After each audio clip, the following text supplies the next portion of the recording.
golem-golem di SPD loh, karena pre pas. Mau lihat sama aja Pak, di bawah kita juga lagi pasang.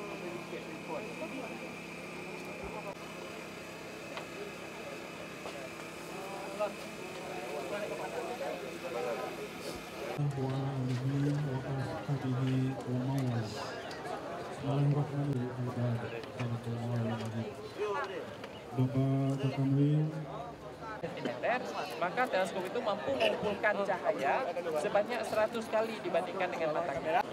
Jadi teleskop itu berfungsi untuk mengumpulkan cahaya lebih banyak sehingga mudah untuk kita saksikan. Udah dapat benar? Belum. Kacamata udah. Sobrar. Mencari keluar, Bang. Masa di video nih. Oh? Terima kasih. Nanti kami sampaikan tadi yang sudah dapat kacamata. Nanti gantian sama yang lain. Tolong mundur dulu.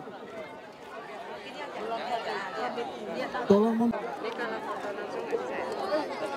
Nampak nih Pak. Jadi kalau